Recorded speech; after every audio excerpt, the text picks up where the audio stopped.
Денес се одржува собраниската седница на која премиерот Никола Груевски ги предложи замениците министри: за заменик министр за внатрешни работи Джелјал Бајрами, за правда Билјана Бришковска-Бошковски, за економија Катерина Костеска, за здравство Јовица Андоновски, за земјоделство, шумарство и водостопанство Зоран Коњановски, за образование и наука Сафет Незири, за труд и социјална политика Ибрахим Ибрахими, за локална самоуправа Сашо Лазаровски, за транспорт и врски Тахир Хани и за животна средина и просторно планирање Стево Темелковски е предлогот на владата. На функциите заменици министри во одбрана, надворешни работи, култура, финансии и информатичко општество остануваат Емил Димитриев, Зоран Петров, Драган Неделковиќ, Недим Ремизи и Марта Арсовска-Томовска. Тој истакна дека овие лица се компетентни и подготвени да одговорат на сите идни предизвици. Пратеничката од СДСМ Весна Бендевска повторно обвини дека не се менувало ништо со овој предлог за заменици министри.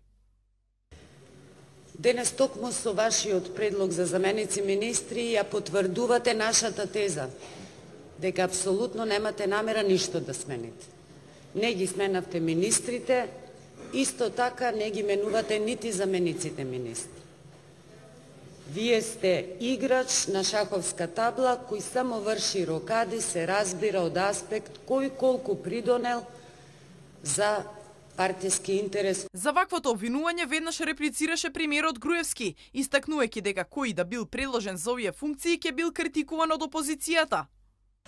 Забележувам дека во секој ваш говор, во секој ваш настап, гледате во секое нормално и со добра намера спроведена активност.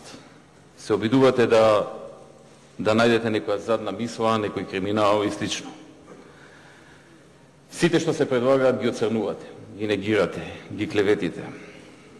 Само лошо, само црнива, само навреди и само клевети.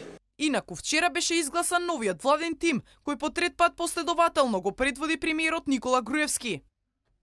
Исто така сметам дека изборот на замениците министри е резултат и на исправната политика на владата на Република Македонија, како резултат на реализираните проекти. Доколку ги видите лицата, независно дали доаѓаат од ВМРО ДПМН или се дел од кадровските решенија Демократската унија за интеграција или другите коалициски партнери, дел од коалицијата за подобра Македонија, ќе видите дека тие беа лицата кои што беа задолжени за операционализација на конкретните проекти на ВМРО ДПМН, кои што се сосредоточени во отчетот на ВМРО ДПМН како резултат на работењето од 2006-2011 година. Значи, оние лица кои што беа задолжени за операционализација на проектите, кои што добија потврда и валоризација од граѓаните Република Македонија на изборите, се дел од составот на замениците министри во владата на Република Македонија.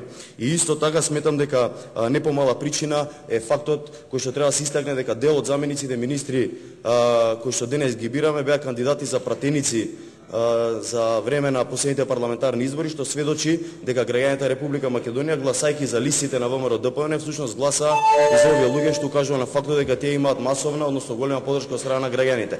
Пратеникот Александар Спасеновски изнесе неколку аргументи зошто треба да им се даде подршка на замениците министри.